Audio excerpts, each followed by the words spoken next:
Hey, what's up? Hey, do you think anybody else is gonna get this reference? Well, I'm sure our Canadian fans will. I don't know about anyone else. Yeah, that's true. Hey, what? You hungry? Yeah. I could go for a chili cheese dog. How about you? I think that's a great idea. Let me guess. I'm buying. Oh yeah, of course. I don't ever have any money. Oh, let's head over to the Ruby and get a chili cheese dog then. Okie dokie.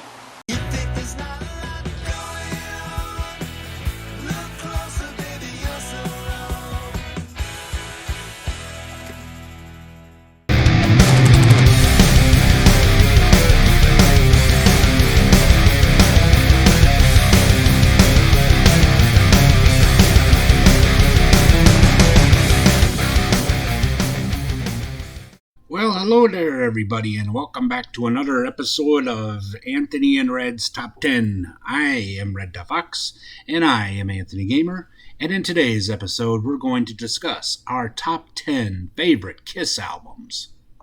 If you've known me for any amount of time, you know that I am a lifelong Kiss fan. Heck, I even got a Kiss tattoo, and it was the first tattoo I ever got. And so Kiss has been a part of my life for far back as I can remember. Oh yeah, and it's about the same with me there. I got into Kiss probably around the same age as you, which was about 4 or 5 or so, wasn't it? Oh yeah. And of course, I have to thank my babysitter from when I was around that age, Tracy, who lived across the street from us. And she is the one who got me into Kiss. So if anyone needs anyone to blame, it's her. In the 50 years that Kiss has been around, they have been one of the most influential bands ever. I would say the only band that comes close is probably the Beatles. The stage presence, the loud guitars, the face paint, just the marketing, the toys, just everything about Kiss is just amazing. Yeah, that's true. And they've often been imitated but not quite duplicated, as you can see that their use of explosions and pyrotechnics and the lights and everything has really influenced a lot of other musicians and performers since then. Although, to be honest, it doesn't matter how elaborate your stage show is, if your music sucks, it doesn't help. Oh, that's for sure. I mean, you can look at pretty much every halftime show at the Super Bowl and see that. Yeah, eventually, I think they're going to have to get somebody up there that really knows how to put on a good show as well as have some cool effects. But, that's just me. Oh, I agree totally. With all that being said, we are going to rate our top 10 favorite Kiss albums. Now, a little bit of criteria before we start. These albums are from the original Kiss heyday from 1974, like the first album, Kiss Kiss, all the way up to but not including Lick It Up. Yeah, so these are, I guess you could say, the makeup years or the original makeup years. Yep. Now, no compilations, as we're going to have a separate top 10 of those. Oh yeah, and Kiss has probably just as many compilations there as the Beatles, if not more. That's true. All right, so, and we're going to rate them by basically our favorite, ones that have our favorite songs, ones that have a lasting effect on us, ones that, that we listen to the most frequently, I guess, just our favorites, I guess, but without putting it differently. Oh, yeah, that's for sure. So then, without further ado, let's get into Anthony and Red's top 10 favorite Kiss albums.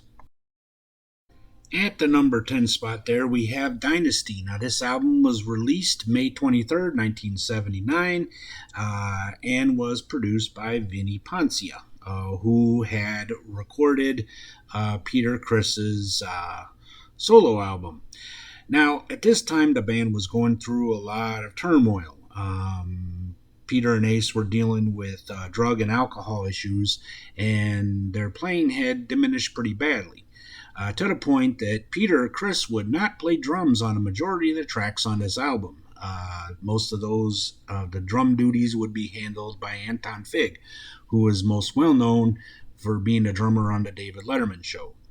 Regardless, this album has some good points on it, although to be honest, it's not overall their greatest album. Oh, that's for sure. As a matter of fact, Peter would only play drums and sing on one track, that being the song Dirty Living, which would also be the final time that Peter would perform on any Kiss album for many years. Now, the standalone tracks on this album are basically the first three. Of course, I Was Made for Loving You was a pretty big hit.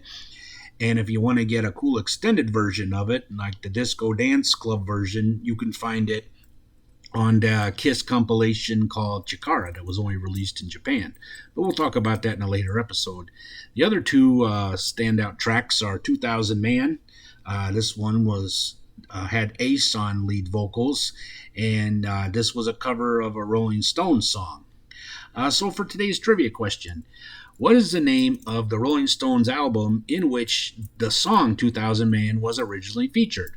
You think you know the answer? Wait till the end of the video and see if you're correct. And of course, the other standout track was Sure Knows Something. This is one of the first Kiss songs I ever learned the bass line for, so really love that song. The rest of the album itself is pretty good, but the three tracks that I mentioned are the standouts from this album. Some Kiss fans don't really care for this album because they felt that Kiss strayed away too much from the hard rock sound and were going more for a pop or disco sound, which there is some validity in that, but I still do enjoy this album.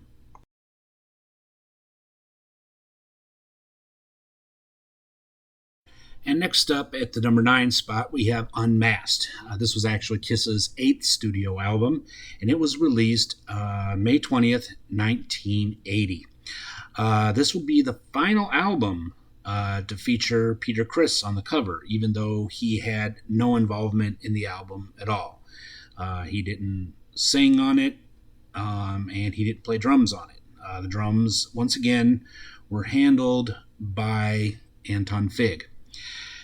Now, even though the cover itself is really cool, that whole comic book cover with the whole thing about a nosy reporter trying to get pictures of the members of Kiss without their makeup, this album itself wasn't really all that great either. Definitely not one of their best.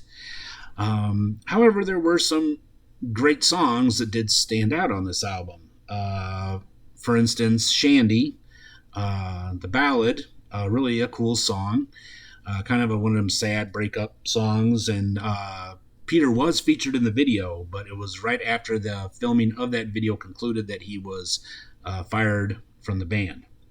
Also, Two Sides of the Coin by Ace Frehley on the second side, really enjoyed that song.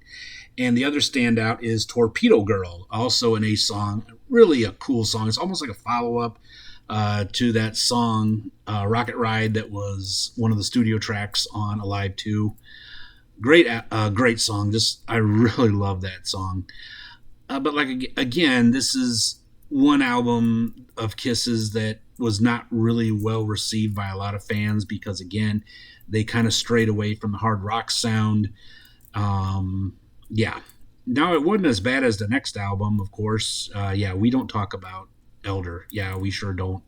But it's an album that sometimes I think you kind of got to re-listen and you may actually enjoy it more than you did initially. Now at the number 8 spot, we have Creatures of the Night. This would get released in October 25th, 1982. This would be a lot of laughs for Kiss. This was their final album for Casablanca Records. It was dedicated to their founder and Kiss supporter Neil Bogart, who had died during the recording sessions. And it would be the final album that Ace would be credited on as official member, although he did not play on the album at all. Actually, most of the guitar parts were played by Vinnie Vincent, who would become an official member on the next album, Lick It Up. This would also be the final album that would feature Kiss with their makeup until the album Psycho Circus in 1998. This album was produced by Michael James Jackson, Paul Stanley, and Gene Simmons. Now, because of the fact that Kiss had kind of alienated some of their fans with their, disco-flavored albums and that, they decided to go back to their heavy metal roots. And so After Peter Criss had left the band, and Eric Carr, as you see him there on the cover with the Fox makeup, would come in, and he had a different style of drumming. It was more power oriented, hard hitting drumming. Just wow, just a power drummer. That's the only way you can put it. So they decided to go back to their heavy metal roots on this album, and this is a kick-ass album with just a lot of hard hitting songs. Even though this album was one of their heaviest and came back to their roots and, in fact, going even harder, it wasn't, unfortunately, a very big seller. As a matter of fact, in 1985, the album would get reissued with a different cover. Let's put that cover up there on the screen. Even though Bruce Kulick is on the cover, he wasn't on the album. So anyway, let's get into the music part. Now, besides having a really awesome cover, I love it myself. Oh, I do too. I don't know why they thought changing the cover would help sales, but regardless. There were so many good songs on this album. As a matter of fact, I really can't think of any songs that weren't good. Yeah, that's true. Creatures of the Night was a great song. Keep Me Coming. Of course, I Love It Loud. That was a signature song on there. Oh, man, I love that song. In the video, Ace is in the video, but again, he wasn't on the album. I Still Love You was a great power ballad. Once again, showing Paul Stanley's amazing vocal ability and great songwriting there. It's also the longest song on the album. It clocks in at 6 minutes and 6 seconds. Killer is a great song, and War Machine, I just love that. I remember when Beavis and Butthead did that song on that one episode where they went to the recruiting office. Another interesting fact about this album is the song Rock and Roll Hell was actually written by Bryan Adams. And as a Canadian myself, I have to say that I think that is so cool because I love Bryan Adams. Well, I do too. But like I said, just a hard-hitting, amazing album. It's just a shame that it wasn't as appreciated as it probably should have been. But it kind of developed following years later that it deserved. Now at the number 13 spot, we have Alive 1. Now this is the only live album that's going to be featured on this list. Alive 2, we decided not to include it for, some reasons. But anyway, so let's go ahead and discuss Alive 1. Now, this album was released September 10th, 1975. Now, up until this point, the first three Kiss albums hadn't been commercial successes like they thought they would. But when this live album came out, boom, that was it. Kiss's popularity skyrocketed, and they just took off. Now, the concerts themselves that were used were some concerts in Detroit, Michigan, Cleveland, Ohio, Wildwood, New Jersey, and Davenport, Iowa on May 16th, June 21st, July 20th, and 23rd in 1975. Of course, many of you know that some of the stuff was touched up in the studio, but in essence, this was Kiss live, and there is no substitute. I mean, both of us have seen some great bands live, but there's nothing like seeing Kiss live. I mean, the studio albums, of course, are great, but hearing them live is just, there is nobody better, and there never will be. Oh, I agree. I mean, I've seen other people live, other bands, live that just, it doesn't matter who they are. Nobody can touch Kiss live. And also, this is a double album, so you got tracks from the first three albums. There weren't any new songs for this. They were just all tracks from the first three albums. Of course, the standout and the song itself that really shot them into superstardom was Rock and Roll All Night. Now, when the song was recorded for Dress to Kill, they thought it would be a big breakout hit, and it really wasn't. But when they recorded it on the live album and threw an awesome guitar solo in there by Ace, boom, that was it, man. They just took off. This is another one that there's not really any bad songs on it. I mean, there are just so many great tracks. Uh, Peter Chris's vocals on Black Diamond were just amazing. The man could sing as well as scream. It was that was great. Let's see. Nothing to Lose, Come On and Love Me, Cold Gin, Let Me Go Rock and Roll. I mean, this is the essential Kiss album. If you are going to recommend, if we had to recommend a starter album, like for someone who, for some strange reason, has never been a Kiss fan or doesn't know much about Kiss, this is the album I would recommend that they listen to. Just, I can't find enough good things to say about it. A side story: when I was a kid, my dad had this on cassette.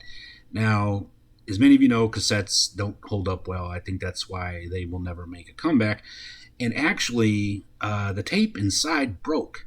So back then, we didn't have a lot of money and stuff. So my dad had to take the cassette apart and rewind, cut off the part that had been broken and, connect it back in there.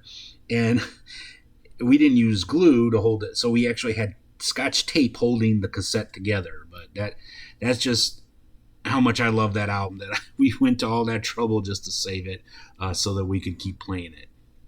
All right, next there at number 6 spot, there we have. Are you all right? Yo, I'm fine. Yeah, we have Love Gun. This album would get released June 30th, 1977, and would be produced by Kiss themselves and Eddie Kramer. Now, this album is another first, as this would be the first album that you got to hear Ace sing. Yeah, and a lot has been said about Ace's vocal ability, but for rock and roll, he's got a decent voice, and he gets better as time goes on. And stuff. I guess I don't know, but anyway, so this album itself is just amazing. You gotta love the cover. That is so awesome. Even if you're like, when we were kids, we didn't quite understand what a love gun was. That's one of the joys of being a Kiss fan when you're a kid, is that sometimes a lot of the references go right over your head. Well, that's for sure. And now, so many great tracks on this album too. I would say again, this album for the most part is great all around. Christine 16, Ace's song Shock Me, the title track, I Stole Your Love, just Tomorrow and Tonight. Great tracks overall. Not all of them great. They also did a cover of Then She Kissed Me, which was a cover of Then He Kissed Me by the Crystals. I could have done without that, but overall, just a great album. When Kiss, this is before Kiss kind of went downhill with the drugs and alcohol with Ace and Peter, but overall, like I said, just an amazing album. Okay, so we're halfway there. And at the number 5 spot, we have Kiss's debut album, simply called Kiss. This was released on February 18th, 1974, and was produced by Kenny Kerner and Richie Wise. Wow, what a great album. What a way to start off, I tell you. Starting off on a new record label, that being Casablanca Records. Just, wow, a great... this album should have been a cue for what was to come. It was, definitely. Oh, yeah, I mean, every track on this album just about was great.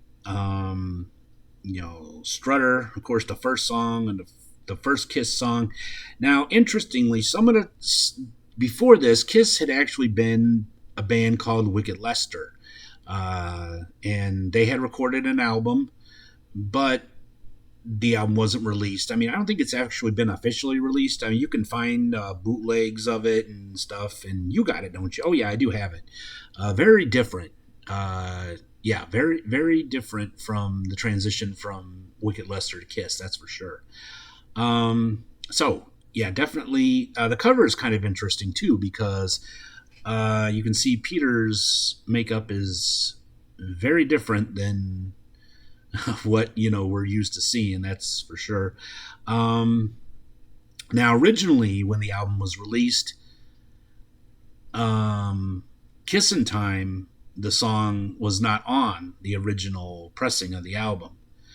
And there were about 100,000 copies of the original pressing without Kissin' Time, and yeah, that's quite a collector's item there. Um, Now, the cover itself is interesting because of the fact that it was reminiscent of the Beatles with the Beatles album cover. Yeah, kind of cool. I mean, maybe a little nod to the Beatles there. I don't know if it was intentional or not, but you want to talk about some great tracks. Yeah, Strutter, Nothing to Lose, one of my favorite Kiss tracks. Firehouse, Cold Gin, Let Me Know, Deuce, 100,000 Years, Black Diamond. Notice I skipped over a couple like Kissin' Time and Love Theme from Kiss, just and songs that would become standards for the rest of Kiss's career. Tracks would be performed from this album. So, like I said, just an amazing album. It just wow. How many bands come out with just a killer first album like this? I mean, there would be ones that came later, of course, like Guns N' Roses, Appetite for Destruction, and just that first album just really set the stage for what was to come. And this album is a great example of that. And now we come to the number 4 spot, and that is Kiss's second album, Hotter Than Hell. This album was released October 22nd, 1974. Once again, it was produced by Kenny Kerner and Richie Wise. This album is really okay. It's a great album. I love every track on it, just about.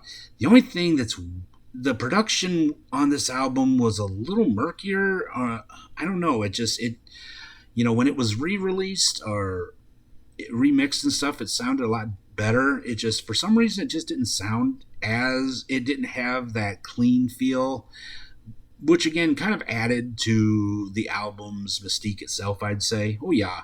Some of the tracks on here are a little bit on the darker side, which is okay, which is great, and Ace wrote some great tracks on here. I think Ace kind of, he got to show what he could do as a writer, even though, he himself didn't really want to sing on the album, but just some real gritty, hard hitting tracks on here. Again, this is one, every song on there is great, but I have to honestly say 2 tracks on this album that are very underappreciated, I think, by Gene and Paul, is I don't think they've ever been performed live or mainline in Strange Ways. Both songs Peter Criss does vocals on, but Strange Ways is awesome. I just love the guitar solo in there. Ace really just makes these cool animalistic type sounds on that. Of course, Let Me Go Rock and Roll is a staple that Kiss performs live. Parasite, I don't think I've really heard that. I think, yeah, it was on Alive too, I believe, but you don't really hear that song performed now. Got to Choose, the opening track, was actually one that they performed on the Unplugged album, but it wasn't on the album. It's on the video. Watching You's a good song. Coming Home, again, that's another one you don't really hear live that often. They did that on the Unplugged album as well. But like I said, just a great, harder, grittier album. And yeah, one I think sometimes does get overlooked, criminally overlooked, I might say. Now, this is the part here where it got pretty hard. Oh yeah, we had to really put a lot of thought into the top 3. Doing the top 10 period was not exactly easy because it's just really hard to pick, to pick the top 3 of our all-time favorite band, but we were able to get it down. And at the number 3 spot, we have Rock and Roll Over. This was released November 11th, 1976, and was produced by Eddie Kramer. Now, this is an album I just played the hell out of as a kid, and I just love this. I love the cover. Actually, my tattoo is inspired by the cover itself.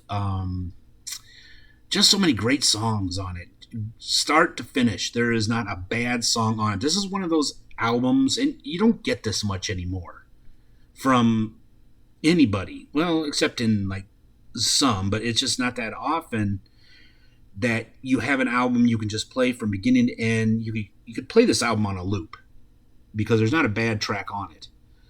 Um, just the song itself, the album itself is just a nice hard rock album. Uh, honestly, there's no other way to put it. What I really like too is Hard Luck. Again, we can talk about it every album, every song, and we'd be here for forever. But one of the standout tracks is Hard Luck Woman, a song that Paul Stanley wrote and Peter Criss did did the lead vocals on. Originally, Paul was going to pitch that song to Rod Stewart. Great song.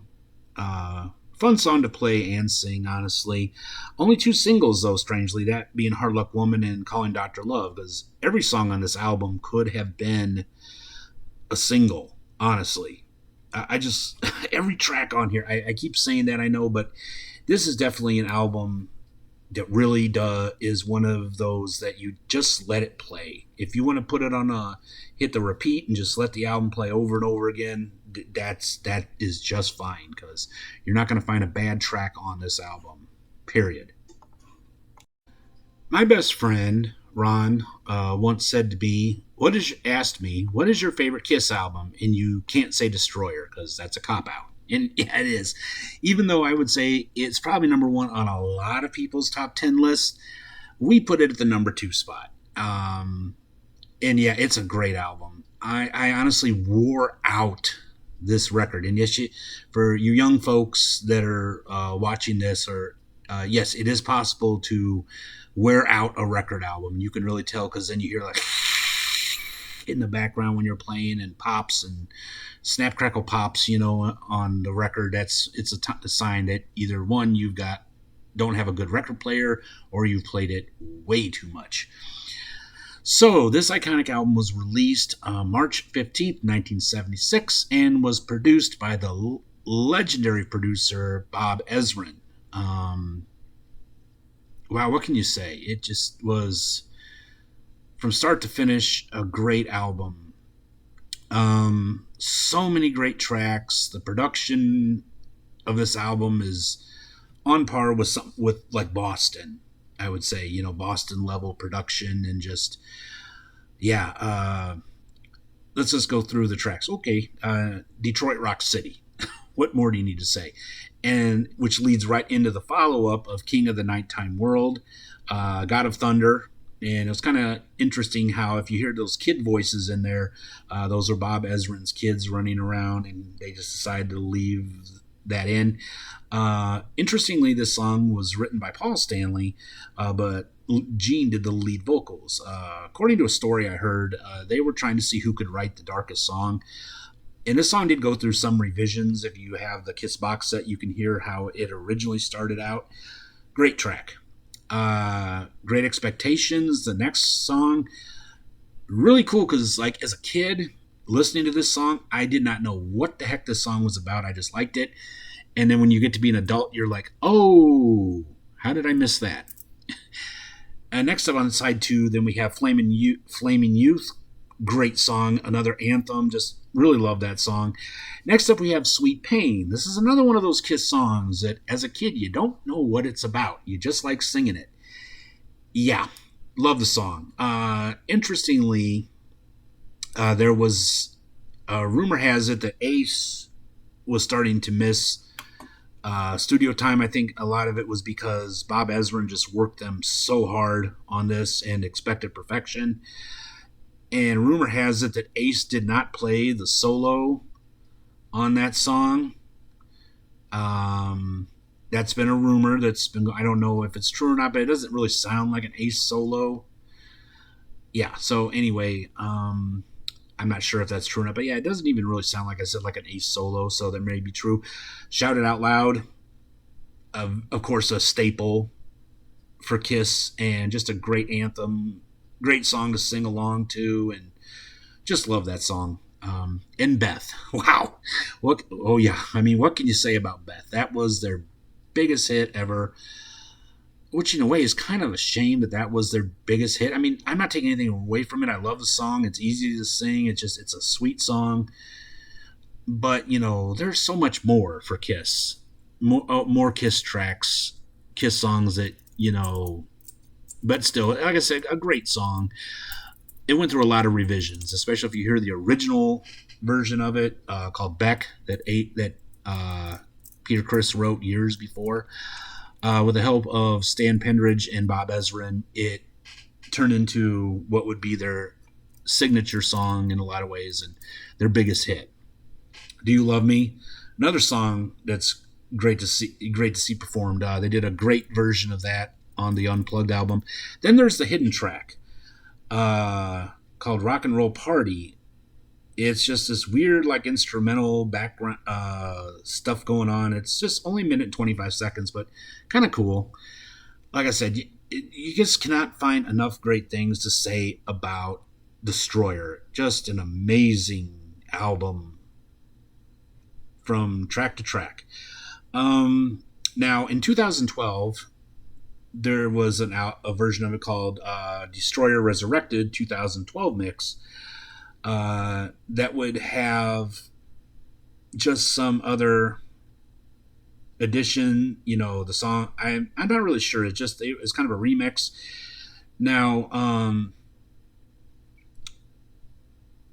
one version of Sweet Pain, you had the Ace solo. That would be track number 6, previously unreleased. And then Sweet Pain would also be track number 11. The solo would be by Dick Wagner from the original release, omitted from the vinyl version. So honestly, yeah, the solos on those aren't that great. On that song aren't that great. Even though I love the song though. Also, the version of Beth, you can hear the guitar, the acoustic guitar, more. That Dick Wagner also was playing on. So, like I said, yeah, get both of them. I mean, both albums are great. Of course, Destroyer is an amazing album, but then the remix from 2012 is also great as well. So, if you're a serious Kiss fan or even a casual Kiss fan, you must own this album. It's a requirement. And so finally, we come to number 1, and that is Dress to Kill, Kiss's third studio album. It was released in March 19th, 1975, and was produced by Neil Bogart and Kiss. Wow. Yeah, this was a tough decision. It was. But, honestly, I just love this album. My favorite Kiss album, honestly. You go through the album again, not a bad track on it. So we can go through those real quick. Room Service, great song. Two Timer, love it. Ladies in Waiting, I think, is another unappreciated track. Getaway, a cool Ace Penn song and sang by Peter. Rock Bottom, that's again another Kiss staple that you hear at a lot of Kiss shows, through the years. Come On and Love Me, you don't hear that one performed as much. Anything for My Baby, another one I think they kind of don't perform. She, now that is my all-time favorite Kiss song. Oh yeah. I love that song. It's just it's the longest song on the album. It's 4 minutes and 8 seconds, but I really like the extended version, the expanded version that they did on Double Platinum. But yeah, I just love the lyrics. I love the guitar, I love the groove. It's just my favorite Kiss song of all. Love Her All I Can, great. And of course, the album ends with Rock and Roll All Night, which again would be which was an amazing song. Interesting side note that Ace played all the guitars and bass on Getaway and Rock Bottom. Interesting. Yeah, that sure is. Like I said, yeah, that's wow. You can't find enough good things. The album cover is so cool too. I mean, just the whole Kiss with the makeup and wearing those 3-piece suits. That is so fun. That is so cool. Yeah. Um, so, like I said, there's not much more to say about it. It's our all-time favorite Kiss album. It's great from beginning to end, and it just, it was a tough decision, but ultimately this album won out. Well, this sure has been a long episode. Yeah, but we had a lot of fun. Oh yeah, we sure did. We could probably talk for about Kiss for hours on end, but it was fun. I mean, we were here for a good over half hour, so yep. And if you enjoyed this episode, please let us know by giving us a big thumbs up. Subscribe if you haven't already, and don't forget to click that little bell icon down there so you'll be notified when we upload any new episodes. So, what do you think we're going to do for the follow up? Well, we're trying to keep these episode, what we're going to do for the top 10s, kind of a surprise. But I think what we'll do next is probably we'll have to do the, the best Kiss compilations. How's that sound? Oh, that's cool. All right, well, until next time, this is Anthony Gamer, and I am Red the Fox, and we will see you all on the next episode of Anthony and Red's Top 10. Until then, take care of yourselves. See you soon. Bye for now. Bye, everybody. Wait, hold on a minute. What's the matter? We can't go yet. Why not? We didn't answer the trivia question. Oh, you're right. Okay, so the answer to the trivia question, what is the name of the Rolling Stones album that featured the song 2000 Man? The answer is Their Satanic Majesty's Request, that was released in 1967. Okay, now we got it. Now we can go. Okay, see you guys later. Bye now, everybody. Goodbye for now.